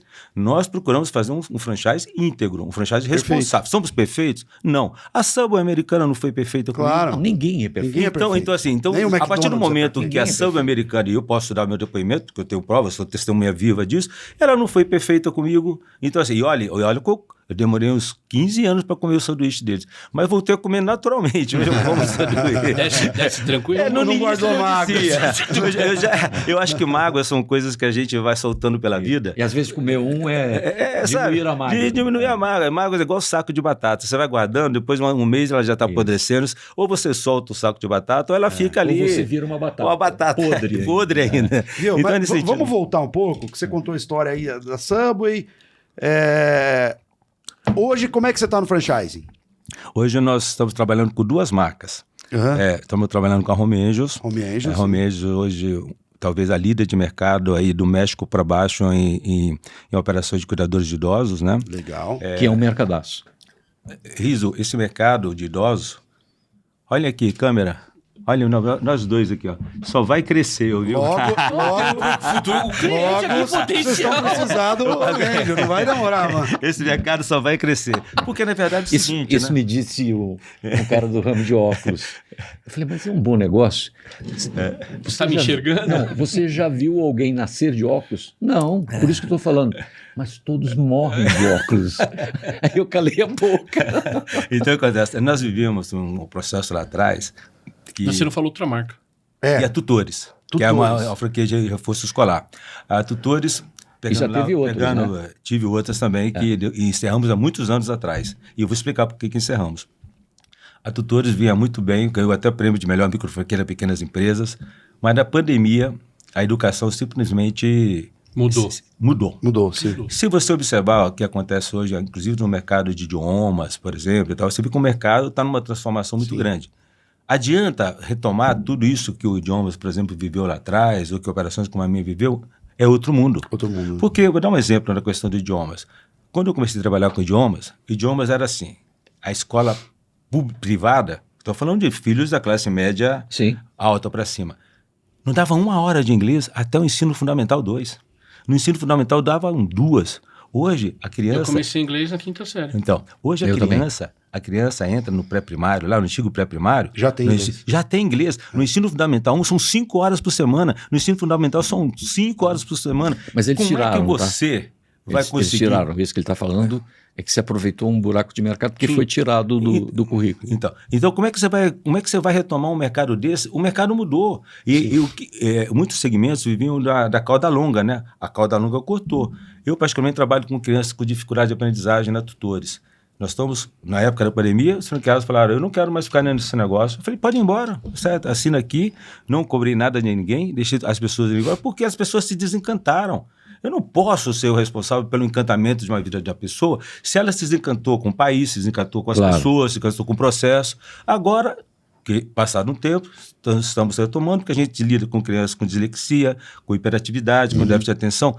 Vai levar um tempo para a gente retomar essa operação. Então, nós estamos lá, um a um, porque a gente lida com 2 das coisas mais importantes que o ser humano pode ter, sabe, Riso? Lidamos com a criança numa ponta e lidamos com o idoso na outra. Então, se você não tiver pessoas que gostem de lidar com pessoas, essa pessoa não nos interessa. Não, a tua operação já era. Exatamente. Mas, Arthur, a diferença disso que você está falando, você está falando de várias operações que você teve, e a diferença das 2 que você tem é que você se cercou de pessoas que conhecem a operação e que, de alguma maneira, te ajudaram, e você ajudou a essas pessoas na franqueadora a desenvolver um conhecimento que efetivamente ajuda o franqueado, sustenta o franqueado, a partir do conhecimento que vocês... E aqui que não está necessariamente dentro de casa, né? Ele está diluído no mercado, eu tenho que ser capaz de buscá-lo. Mas o que eu estou colocando é que isso não foi montado do nada, isso tem anos que está desenvolvendo. Eu não posso falar ainda, porque está na fase final de assinatura, mas nós estamos para assinar um grande contrato com um grande parceiro de home care, e existe uma diferença muito grande. O que eu faço na área de cuidadores de idosos é levar dignidade e respeito. Eu não posso fazer serviços invasivos. Mas tem pessoas que precisam de serviços invasivos. Essa tem o age Só que a diferença é muito grande. A responsabilidade é muito grande. Então, a partir de um ponto, nós vamos... A diferença é que você vai na casa... Na Austrália é muito comum... Eu conheço. Eu digo porque... Você é enfermeira, né? Que pode aplicar injeção. Então, a gente não faz. Só que agora nós estamos trazendo um parceiro que faz isso. Legal. E faz de forma nacional, para poder casar as operações juntos, dentro daquela linha da aula da nossa grande amiga. Um beijo para você, Eliana, que você não precisa começar um negócio do zero. Às vezes é muito mais prático, muito mais responsável, muito mais escalável se você tiver um parceiro sério com quem você possa evoluir. Então, não só isso nessa área, como outras áreas de monitoramento e outras que estão fazendo. Então, a gente está se cercando disso, que não era um conhecimento que a gente tinha dentro da empresa. Mas não é começar do zero, é você estar sempre renovando conhecimento. Para trazer para o meu franqueado. Então não é começar do zero, é isso que eu estou falando. Agora você vai me perguntar vamos voltar para o PIB, criar um negócio. Eu tive uma franquia, por exemplo, que eu cheguei a ter começando no início lá, eu fiz o meu modelo de teste, especialmente em Campinas, pouco teste, vai falar que eu fiquei testando 10 anos. Não. Comecei a testar, eram tudo franquias de baixo investimento, que era uma franquia voltada para manutenção de computadores. Aí, puxa vida, eu sou daquela época que a gente comprava computador no Paraguai, lembra? E aí eu fui descobrir que um dia me toca um telefone. Eu tinha meia dúzia de franqueados. Eu lembro disso. Ele me liga e fala assim, olha, eu fui procurado pelo CAD e eu tenho um problema. Eu falei, eu já fiquei assim, inocente, né? O que tem a ver com CAD, né? Não, é porque eu represento o seguro de cada computador que se vende no Brasil. Então, está muito centralizado em mim. Então, por essa razão, eu tenho que diluir o serviço do faturamento. O CAD obriga vocês a desmantelar uma parte. Aí o cara falou assim, olha, mas eu tenho tudo. Eu dormi, conversei com o meu sócio e falei assim, eu não quero ficar na mão dessa pessoa, nem que eu fique na mão dele e nem que o meu franqueado fique. Chamamos os franqueados, explicamos a situação, nos ajustamos, desmanchamos. Por quê? Como é que eu vou ficar na mão de alguém que tem 80% do mercado, porque ele recebia o seguro, e aí quando dava... E aí ele é CAD, o Conselho de Defesa Econômica. Não, CAD. Conselho Administrativo. Defesa Econômica. Defesa Entendeu? Econômica. Então é o seguinte... É o E no final. Veja só, isso aí aquelas empresas acostumadas a lidar com essas megas empresas, né? Sim, então o cara sim, recebia o claro, seguro claro. e o cara media lá 10 mil computadores por ano. Desse seguro, cada computador que o cara media, o cara pagava um seguro e esse seguro, então, era que garantia o primeiro ano da operação. Perfeito. Se ele tivesse 1.000, ele tinha que responder pelos 1.000. Tá. Só que ele tinha que diluir. Agora, como é que eu vou ficar na mão de alguém? Quando eu descobri isso, falei, acabou a operação. Acabou a operação, vamos realizar, nos ajustamos, fizemos as composições que queríamos, tanto é que não tivemos nenhum processo desse negócio, sabe? E por quê? Porque eu não quero ficar na mão de uma pessoa. Ele acorda amanhã e fala, não gostei mais dos seus olhos. E vira processo de manipulação. Não é? Não gosta mais dos seus olhos, agora eu vou passar para o meu filho, e assim sucessivamente, né? Então, eu acho assim que o lado de cada franqueador, a gente não é só o franqueado que faz terapia, nós também fazemos terapia. Porque quando o franqueado cresce muito, ele olha no espelho e diz assim, eu estou crescendo muito porque eu sou o cara. Eu fiz. Então a marca não vale nada, os anos que a gente passou trabalhando, ensinando ele, os conhecimentos que nós fomos buscar no mercado não vale nada, os consultores que nós pagamos, as empresas de treinamento, as convenções, nada. Eu sou o cara. Quando ele empata, discute a relação. E quando perde, lógico que somos nós. Claro. Somos nós. Entendeu? Claro. Então, assim, como você convive com isso? Você tem que ter muita capacidade de resiliência, de perseverança e, principalmente, botar a sua cabeça no travesseiro e pensar que você está fazendo bem para a pessoa, sabe? Porque se você não estiver fazendo bem, vamos fazer outra coisa, né? Eu tenho tantas coisas. Eu fui na semana passada numa feira ali em São Paulo, na Hospitalar. Nossa, eu nunca vi uma feira tão grande na vida, Riso. Parece que só deve ter na China. O pavilhão da China era metade daquele Expo Central. Eu falei, cara, tem gente trabalhando do outro lado do mundo aqui, trazendo coisas para a gente ver, e talvez trazendo até para a era de idosos, né? Que nós fomos ver um robozinho que subia a escada lá. Inclusive, estamos querendo ir na China agora. Porque esse mundo, ele não vai ser mais o mundo que a gente viveu, né? E se a gente não ficar antenado, você não consegue trazer tecnologia para dentro do seu negócio. Até porque o mundo está ficando velho, né? Então... E como eu te falei, né? Antigamente a gente era assim e agora é assim, né? A gente vai ficar um país de idosos com menos crianças. Por isso que, segundo consta, até 2040, por aí, o Brasil vai começar a precisar de imigrantes. Porque a gente não vai conseguir repor a população mão de obra do Brasil. Dos japoneses, né? E aí vem uma pergunta, se você vai abrir um negócio hoje, você quer abrir um negócio para criança ou para velho? Criança? Então, não, para velho. Vai ter criança? Sim. Eu me recordo quando eu trabalhava na Wizard. Vou montar uma loja de naftalina. Sabe onde eu vi uma coisa de um cara que falou isso? Quer dizer, a gente, por mais que você tenha, eu tenho a minha linha de atuação, né? Aí um dia eu vi uma palestra no INSPER, lá em São Paulo, faz um tempo já, daquele cara que foi ministro da Saúde, gaúcho, bigodudo, esqueci o nome dele. Eu vou lembrar. Olívio Dutra? Não. É um senhor. Era bigodudo também. É um senhor de... ele foi todo deputado gaúcho agora, alguma coisa assim. Ou é deputado. Mas ele falou uma coisa que... Essa informação que ele deu é a coisa do planejador. O cara falou, cara, você para pensar, ele falou, vou dar um exemplo básico de escola, só escola. Nós, enquanto do lado de cada administração, vamos olhar para o país crescendo e aí vamos olhar um dado desse.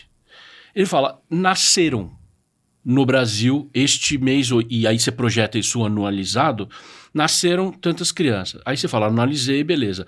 Quais os impactos disso? Daqui 7 anos, essa molecada está na primeira série. Então, eu tenho que ter escola para tomar essa aí. Mas eu, nesse período todo, tenho que ter rede hospitalar. Ou seja, o planejamento de longo prazo, para entender esse dado, e aí, de novo, a gente volta para o mesmo problema. Mas educação. Luiz, como que você vai educar o seu cara da sua franqueadora mesmo? Você está na frente de um encantador de serpente. Dá nó em pingo d'água. Eu só não vou falar aquele negócio do tanque, porque não vai pegar bem aqui. Deixa eu dizer uma coisa para você. De 2. Vamos voltar para uma coisa chamada know-how, porque ele encanta a serpente. Ele já está aqui dizendo, não, mas a gente fez um processo de aproximação com o pequeno coitadinho. Eu quero saber o seguinte, know-how é a base da operação de um franqueador, seja ele micro ou macro, ou não é? É porque se inventa negócio do dia para a noite, se lança um turbilhão de negócios E eu vou continuar afirmando, dado estatístico, no Brasil são lançadas 357 novas franquias, franqueadores, por ano. 333 não chegam ao segundo ano de vida. 23 sobrevivem. Então, posso responder para você? Agora sim, eu se acredito, você voltar eu, para eu não tenho nenhum problema com o seu conceito de know-how. Eu só tenho uma diferença, que o seu conceito de know-how não converge com o meu numa época de inteligência artificial, porque ele parece ser algo parado, estático, que a pessoa tem ou não tem. Não. Então, onde nós talvez você acabou de me provar do desenvolvimento. O know-how, na verdade, é aquilo que você tem dentro da sua empresa e a sua vontade de olhar para o mercado e buscar as ferramentas que vão surgindo a cada dia para você trazer para dentro. Porque conheça a minha posição. Nós temos uma discordância. Tivemos no passado, né, de que as franquias se sustentavam por patentes. Isso engessaria. Uhum. Eu estou te dizendo que o melhor exemplo que você pode dar, você acabou de dar, você está vendo o desenvolvimento, está indo atrás do chinês e tal, porque você quer evoluir seu negócio. Senão nós ficaríamos...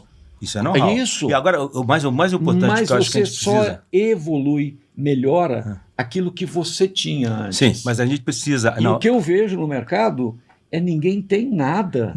Espera um pouquinho. Existe, entre o todos e o nenhum, entre o nada e o tudo, existe um meio campo, que é o seguinte, não é ter tudo, é querer ter tudo.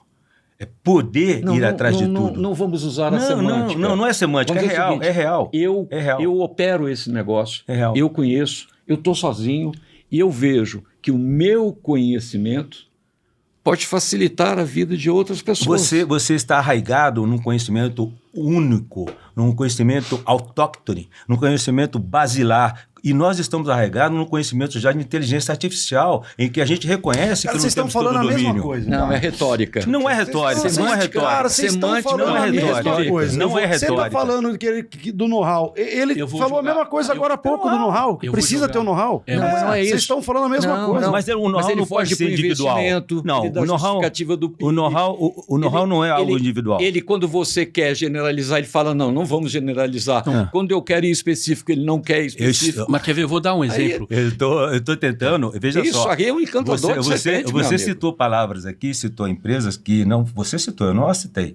Eu contei o santo sem contar necessariamente o milagre.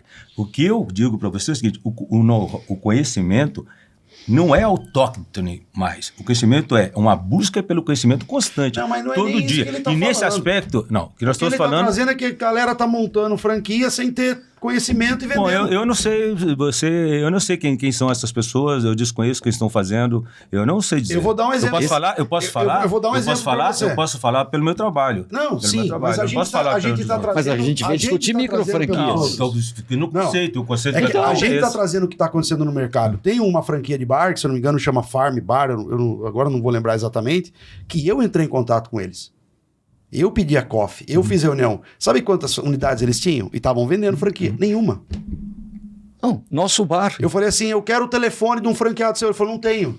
Nosso bar do André. André. Mas como que vocês não têm franquia? Eu falei assim, não, a gente não tem nenhuma unidade ainda. Eu falei, vocês estão vendendo? Posso soltar? Esse é o ponto que está acontecendo no mercado. Eu gostaria que você tivesse toda essa sua vontade, essa garra, esse sangue nos olhos que você tem, tivesse tido a chance de fazer a primeira pergunta para o Fred De Luca, que passou 99,% da vida dele sem ter uma unidade própria. Então, sabe, meu amigo... Não. Veja só. Não. Ele montou na universidade. Mas uma unidade para quem tem 85 mil unidades hoje no mundo. Mas então você tem que começar com uma. Então, o mercado brasileiro começa com zero. Mas quando começaram lá atrás... Claro que sim. O bar estava vendendo sem ter nenhuma. Então, quando começaram lá atrás... O nosso bar, a mesma coisa. Como que você vende? Quando o doutor resolve que eu acabei de citar aqui, a mesma coisa. Quando algumas operações começaram lá atrás, não é o meu caso, nunca trabalhei com isso, mas muitas operações tiveram boas ideias, e não estou defendendo aqui ninguém, e você já estava no mercado. Mas olha, você quer converter a bandeira para mim? Para você converter a bandeira para mim, você já está no mercado B, ou do A, ou B, ou C. Eu posso te oferecer isso e isso e isso. Você veja, por exemplo, não vamos muito distante agora, que parece que nós estamos querendo reinventar a roda, tem uma grande empresa aí que bate na porta das pessoas e converte bar com bar no outro nome, só muda a fachada. E aí? Mas você não oferecia 6 meses de material didático gratuito se mudasse a bandeira? Eu nunca trabalhei com conversão de bandeira. Então, mas eu sei que as pessoas já faziam isso aí. Mas eu nunca trabalhei. Eu vou dar um exemplo. Eu trabalhei 10 anos na Mas isso era normal, né? Trabalhei 10 anos na Shell. Isso pode acontecer. Vamos supor que eu quero que você venha para o meu lado e diga, olha, se você vier trocar o logo aqui e tal... Não, mas a conversão de bandeira nunca foi um problema. Ela é uma prática. Se boa ou ruim, é uma prática. Eu vou dar um exemplo que eu acho que, assim, o que está por trás da dor do riso, né? Talvez tentando entender o dele. Vamos imaginar, vou dar um exemplo sei lá, paleterias. Existe um cara que foi lá, desenvolveu o produto e transformou e começou a vender esse negócio. Aí, como isso foi um boom, como vários booms no mercado de franchising a gente já viu. E aí vem o cara e a B, C, D e E também montam o negócio, também viram franquia e vão com o mesmo argumento de autoridade falando, eu tenho know-how do meu negócio, eu sei fazer. Só que o cara que sabe fazer o sorvete, negociar com o fornecedor, sabe o CMV, sabe tudo e fez tudo antes, é aquele primeiro. Os outros vieram na cola observando. Então o cara não é nem virar de bandeira, né? Mas olha só, e aí é o que ele quer falar. Indo para um lado ou não, o que a gente tem é isso. Com uma redação um pouquinho diferente, mas é a redação. Eu tenho um advogado, entendeu? Que ele fala, é isso que ele quer falar. Dá-lhe, meu amigo. Não, mas o que tem, o que a gente tem é isso. E essa é a base para nessa nossa discussão. Daqui é que a gente devia sair para discutir uma coisa ou outra. Esta lei disciplina o sistema de franquia empresarial pelo qual um franqueador autoriza, por meio de um contrato, um franqueado a usar marcas e os objetos de propriedade intelectual sempre associados a um direito de produção ou distribuição exclusiva ou não exclusiva de produtos ou serviços, também ao direito de uso de métodos e sistemas de implantação e administração de negócio, aí vem agora, de um sistema operacional desenvolvido. Mas espera aí. Continua? Não, ou detido pelo franqueador mediante uma remuneração. Não, só pedir completa. Pelo menos. Completa. Não, mas aí, indireta, indireta, sem caracterizar a relação de consumo. Aí? O de conhecimento. Não, tudo isso. Primeiro que o know-how seria inadmissível numa legislação pátria, porque é uma palavra que compreende diversos entendimentos com a palavra em língua inglesa. Para quem mora na Austrália, facilmente... mas a gente tem um monte de discussão e é bem sedimentado. Para nós, é totalmente compreensível. Não dá a volta. Não, só dá a minha resposta. Você perguntou, você falou know-how. Então, know-how jamais não estaria. Não, know-how não estaria. Não é a mesma coisa. Porque num país de analfabetos e de semi-analfabetos faz uma diferença muito grande. Não, então, mas aquilo conhecimento. Conhecimento. Então vamos falar de conhecimento. Sim. O que é o conhecimento para você? Cada um de nós aqui temos uma referência de conhecimento. Qual o conhecimento? É o conhecimento que eu sei? Que eu tenho o conhecimento que a minha empresa tem. Mas isso... Não, mas aí eu posso... Aí eu posso... seu próprio negócio. Agora deixa eu pegar Aí com propriedade, eu posso falar disso. Isso que você está falando é uma saída que alguém que não gostaria de usar o termo correto. Know-how a gente não tem porque é um inglesismo, sim, mas é bastante sedimentado na jurisprudência brasileira o conceito nacionalizado de know-how. E sim, a lei foi nesta linha de entendimento doutrinário de falar, sim, é um conhecimento que eu detenho ou possuo, ou seja, ele me passou, por que eu detenho? O detenho é exatamente para encaixar as franquias que vieram de fora, porque eu detenho, eu não possuo e não desenvolvi. Mas a lei fala em desenvolvido, ou seja, eu, franqueador, desenvolvi esse conhecimento. E o cerne da coisa que a gente briga muito e bate, quando a gente vê, às vezes a gente fica lendo matérias e discute aqui no programa, o cara não desenvolveu, ou não tem algo por trás. É essa crítica. A gente não tá falando assim, é micro franquia, é ruim ou é mal franquia. Por quê? Porque você começou do jeito mais tranquilo que pra nós é lindo. Você falou, micro franquia é uma franquia igual como qualquer outra. Pronto. O problema é que esta galerinha aí do mercado de brokers e aceleradoras, eles vendem, e aí sim indo pra essa população que não tem esse conhecimento... E aí sim, se você fizer botar uma pesquisa de campo e falar, vamos fazer uma pesquisa e perguntar para a população, o que é uma micro franquia? Vai vir, é uma franquia de baixo investimento ou é uma franquia que eu tenho uma operação mais simples? Isso. É isso que os caras vão responder. Então eles não vão responder tipo A, B ou C. Então ele vai para isso... Ele não está indo pensando que eu vou ter uma franquia. E aí acontecem os erros que acontecem nessas vendas. Mas isso foi o disparo do gatilho. O disparo do gatilho foi esse. Tem um detalhe importante. Acabou a minha pinga. Tem um detalhe importante, né? Eu acho que você lembrou uma coisa muito importante, ô Luiz. A literalidade da lei não é a lei, né?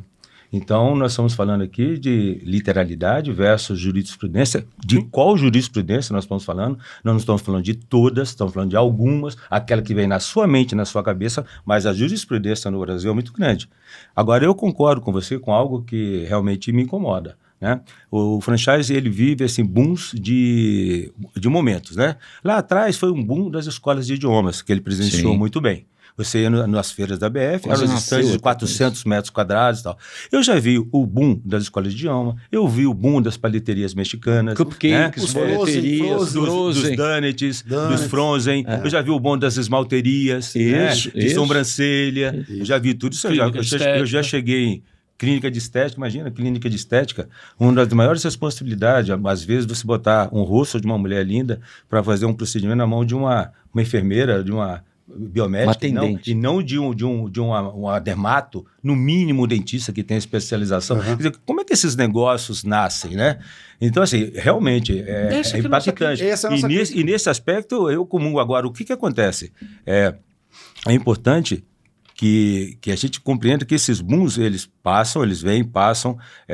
Já vimos aí o boom dos bolos também, né? Sim, bolo de tudo que eu falei, boleria. Eles deixam um estrago, cara. Então, esse é o problema, esse estrago que a gente fala. Esse estrago, por exemplo, se nós recordarmos num passado muito distante, isso, com certeza, eu acho que eu gosto de pessoas que não erram a segunda vez. Eu acho que errar a segunda é persistir. É persistir no erro, né? Mas nós já vimos, assim, de ambientes da própria ABF, que nós vimos lá. Você já viu a Nipomed dentro da ABF lá atrás, no passado? Sim. Né? Você já viu a Bebom? A Bebom vendendo negócio de satélite que era pirâmide.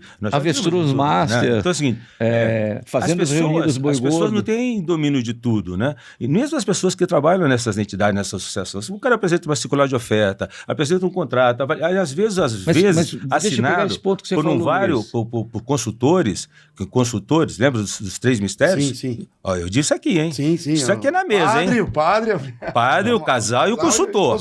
Né? Porque tem consultor que nunca foi franqueador e nunca será franqueador, mas é importante, tá certo? Então, as dores do franqueador sabe quem exerce como franqueador. Os consultores, o padre, são o ecossistema que nos ajuda a ser melhor. Você entende a diferença, a necessidade que a gente precisa? A gente precisa estar todo mundo de mãos juntas para ter um ecossistema melhor. Por isso, quando eu vejo o debate de vocês aqui, eu vejo como um debate salutar. Porque vocês estão defendendo a melhoria do ecossistema e não prejudicar o sistema. Exato. Claro. Nós vivemos exatamente, dele. O ecossistema. Eu não quero que ele termine. Ele melhora. Então, agora, como evitar essas bolhas? Eu não sei como evitar. Agora, às vezes vem uma COF, imagina a pessoa que está lá analisando o conselho de ética, lá, o conselho jurídico, uma COF assinada por um grande advogado, uma COF, ou contrato assinado por um grande advogado, manual, tudo bonitinho. Como é que você vai saber se esse negócio vai dar certo ou não vai dar certo? Não, mas a gente nem é crítico perante a isso, tá, Arthur? O que a gente não entende, na verdade, não vou nem falar para você tá certo, tá errado, mas a gente gostaria até de uma explicação. É como uma rede que nem o Dr. Resolve, que tinha 800 lojas, de repente sumiu do mercado. Nosso bar. Fechou tudo. Aí, de repente volta. Aí de repente volta. Tá de volta o Dr. Resolve e ganha selo de excelência. Então. Aí a gente fala assim... Você devia vir mais perto. Eu acho que você está indo muito longe. Não, mas deixa eu te falar. Não é nossa intenção te colocar numa sinuca de bico. Não, pode perguntar. Não, porque você não é o responsável. É lógico que não. Mas eu quero dar uma contribuição. Você devia ir muito longe. Não tão longe assim, né? Porque eu praticamente fui o cara mais prejudicado, que eu acabei perdendo um negócio por causa do cara da Doutor Resolve. Sim, né? doutor faz certo? tudo. Na minha primeira operação, o doutor faz tudo. Que quando a gente começou a desenvolver, ela começou a ter uma repercussão dentro do mercado, mas a gente não tinha uma coisa, Riso, a gente não tinha tecnologia como a que nós temos hoje de split, que permite você, numa maquininha de cartão de crédito, splitar a sua parte e splitar a minha. Então, quando você lança um produto com esse, especificamente, porque nós não somos Austrália nem Estados Unidos, você lança lá um produto prestador de serviço, o cara vai lá na sua casa, conserta o seu banheiro, cobrou R$500, mas nesse dia ele não fez nada. Se tivesse que vir R$20 para mim, fosse acordado com eles, vai pagar 5% de royalties. Vamos imaginar. Não aparecia os 5%, porque não havia tecnologia. Hoje existe. Hoje a gente trabalha tudo com o split em tempo real. Pix, Pix, TED, cartão de crédito, tudo Legal, splitado, sabe? legal. Eu acho que essa é uma tecnologia que não tinha. E aguarde, o governo foi tão melhor que agora você vai splitar até o imposto. Vai splitar o imposto. Para 2026 nós vamos splitar o imposto. O imposto já vai sair cobrado no split. Mas não vamos. Mas só para terminar, eu só queria saber se você entende o nosso ponto. O nosso ponto é um monte de gente montando negócios que nunca existiram. Então o que acontece? Para a gente ter uma visão, né? Eu sempre costumo falar da síndrome do ex. Já ouviu falar da síndrome do ex? A síndrome do ex é o seguinte, o cara conheceu a Maria, e chega, Maria, estou querendo casar com você. Assim, mas antes de você se casar comigo, você me diga aí quais foram os seus ex-namorados, seus ex-ficantes, seus ex-amantes, com quem você já casou, porque eu quero saber quem é a Maria. Quem é a Maria? Ou vice-versa, né? A Maria encontra o João, me diga com quem você namorou, com quem você ficou, com quem você foi amaziado e tal. Essa é uma das coisas que existe dentro do franchise brasileiro, que é hipócrita. Quer dizer que a primeira missão de um franqueado é perguntar para o ex-franqueado como é que foi o relacionamento dele com o franqueado. Se você realmente quer ter sucesso dentro do franchise, procure as pessoas que realmente, procure não uma vez, nem duas, nem três, converse com as pessoas que efetivamente estão na frente daquele negócio, estão ganhando dinheiro, estão lutando. Vá lá visitar, faça o seu dever de casa, vá lá visitar. Perfeito. Olha, quero ver. Perfeito. Agora vai perguntar para a ex. Eu costumo dizer quando alguém me aborda é o seguinte, me pergunta em box, num quarto fechado, que eu sei coisas terríveis sobre mim. Mas não vai me perguntar para um ex-franqueado meu se eu sou bom, se eu sou ruim, porque quando ele ganha muito dinheiro, eu sou bom. Tá. Quando é mais ou menos, ele faz o DR. E quando eu perco, eu sou o culpado. Então a gente vive isso também. Sim. Então eu acho que essa situação que você coloca com todo o seu cabedal de conhecimento, de vontade, de ver um ecossistema melhor, um ecossistema íntegro, né? Deve merecer uma preocupação para todos nós, né? Que estão nos assistindo agora, porque nós estamos vindo aí de 2 ou 3 semanas complicadas dentro do franchise brasileiro, né? E para mostrar que mesmo o grande, o maior, o médio, o pequeno, a gente sempre tem algo para melhorar. A gente sempre tem algo para melhorar. Mas como melhorar? Vou te fazer uma pergunta específica. Para encerrar, Riso. Para encerrar. Ele acabou de falar da lei. Quando a BF cria uma vírgula na lei, que esteja fazendo isso ou pelo menos em parte. Porque no pelo menos em parte entra qualquer pessoa que não esteja fazendo isso. Eu posso te falando dos estatutos. Não, eu posso. Você fala do estatuto ou da legislação? Porque a legislação não fala em parte, né? Não. Não, o estatuto é BF. Ou você para se tornar associado. Eu penso o seguinte. Mas é uma referência. Então, né? Nós somos 3 mil redes de franquias no Brasil. Uhum. 1/3 é associado à BF, 1/3 não é associado, e 1/3 às vezes vai para lá, às vezes vem para cá. Não é? Então a gente pode ver que a ABF não tem totalidade das 3 mil redes que existem de franquias no Brasil. Pressupõe que desses 1.000 que ela tem aproximadamente, uma grande parte são pessoas honestas, trabalhadoras e tal. A maioria. Como ela fazer para inverter esse processo, eu também não sei, mas que ela deveria fazer um grupo, um comitê, ou fazer um debate mais sério, no sentido de evitar isso, deveria. Por quê? Ele falou lá atrás nessa outra marca doutora aí, né?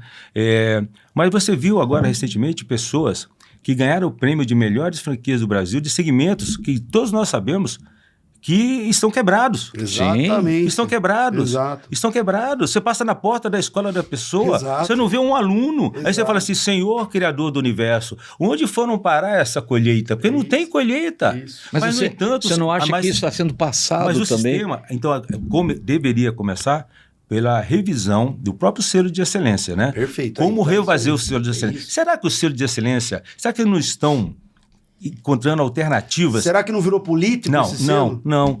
Eu não acredito que seja político. Eu fui diretor da BF e eu não acredito. Eu acho o seguinte, será que não tem alguém por detrás hackeando e-mails ou criando e-mails para as pessoas poderem votar? Eu não sei, eu não conheço a metodologia. Mas imagina se você tivesse uma rede com 100 nomes. No mundo todo, as associações dão prêmios. Sim. Para os seus associados. Não, mas imagina se você tivesse uma rede com 100 nomes. Não, mas esses 100 nomes fossem falsos e-mails. E aí cada um de nós respondêssemos no mesmo e-mail. Eu não quero entrar nessa questão. É lícito uma associação premiar seus associados. Ponto final. Sim. Tudo bem? Sim. Agora, não é lícito os associados se utilizarem do prêmio e expor o prêmio para vender mais franquias. Realmente. Então, essa situação eu resolveria assim, vamos acabar com o prêmio? Não. Pra você ter uma ideia, eu não Não. participei do selo esse ano. Mas... Eu não participei. Mas por que eu não participei? Você já participou não, antes? Já participei. E é lícito. Eu já participei, eu já divulguei no meu site que eu tinha ganhado, desculpa aqui, pessoal, que tinha ganhado aquele prêmio de excelência. Também já estava em cima dele. Mas realmente ele não significa que ter o selo ou não ter o selo vai te transformar numa pessoa mais ou menos honesta, melhor capacitado ou menos capacitado, Isso. com mais ou com menos sucesso. Perfeito. Agora, eu acreditando que nós temos uma entidade que possa sempre evoluir, contribuir, agora com a questão de inteligência artificial, que tudo está vindo aí, buscar novas ferramentas para que realmente a avaliação dos franqueados perante o seu franqueado, sejam feitas de uma forma mais equânime. Porque eu acho que, se você ver as perguntas, se você observar as perguntas, tem muitas perguntas ainda que continuam tratando o serviço como lojas. Sim. E aí você não consegue, o franqueado, ele tem que responder aquilo de uma forma autóctone. E se ele responde uma pergunta, e se você foi avaliado e por causa de um franqueado numa resposta errada, você perdeu o reconhecimento do selo. Nós vamos encerrar. Entendeu? Mas porque estouramos o tempo assim, batemos o recorde, cara. Mas isso Tão aqui, bom que tá o papo, tão bom isso que tá o aqui é papo. um encantador de serpente. Aí. Mas eu quero te fazer um pedido. Lá vem. Aprendemos na Índia, nós dois juntos. Eu estava eu e você lá em Mumbai.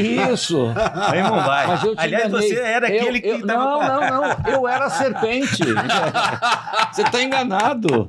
Eu estava ali dentro do saquinho, do né? saquinho. E eu com a flautinha. Isso. Arthur, Deixa só um pedido para você.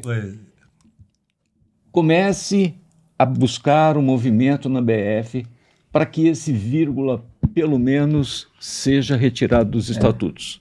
É um bom... Você nem sabia disso, muito Eu provavelmente. li do estatuto, eu vi um material ali, o último estatuto aí que Dá uma existe, olhada, né? dá uma olhada. E a gente precisa Esse é o meu refletir pedido. sobre isso. Esse Tá é o bom? meu pedido. Eu não tenho hoje, não faço parte da diretoria da BF. Não, mas você é muito Mas a influente. gente, nem isso sou mais. Né? Já tive Você a minha encanta a contribuição. serpente. Teve a contribuição, então vamos enfrentar agora. Isso. Então, assim, Ele vai falar, manda ele calar a boca, já porque tive a gente uma encerrou. contribuição e eu espero que a gente possa efetivamente, não é um trabalho de Arthur Hipólito, de Riso, de Ricardo, de Luiz, mas é um trabalho de todos nós, né? Exato. Que queremos um franchise, como a própria BF fala, com um franchise mais íntegro, mais honesto. Acho que o objetivo de todos, se existe algum erro, vamos lutar para que ele seja corrigido, perfeito. melhorado, É isso. aperfeiçoado. Claro, Ninguém aqui claro. está contra, ninguém aqui quer criar uma outra entidade, uma outra associação. Nós queremos que aqui exista, aperfeiçoe, até porque você, como fundador dela, vai querer sempre que ela se perpetue nesse processo, porque lá atrás, quando vocês ajudaram a criar, não existia nada no franchise. E isso é uma história. Vivo disso. E é uma história, sabe, Riso? Eu nunca tive essa chance de te agradecer. E já uma vez encontrei com o Cheto e agradeci o Cheto também. Quero te agradecer, assim, pessoalmente, olhando nos seus olhos. Sabe? Encerra. Se você. É um encantador. Tirar foto. Vamos tirar foto. Se você, lá atrás, junto com o Cheto, junto com os outros loucos lá, não tivessem repensado toda a estrutura do varejo brasileiro, do serviço brasileiro, hoje nós não estaríamos aqui. Obrigado. Arthur, obrigado da presença. O papo foi bom demais. Estouramos o tempo hoje, assim. Meu Deus do céu. Tão gostoso que tá Foi o uma papo. baixaria completa. E até o próximo Franquia Sem Segredo. Valeu, galera. Tchau.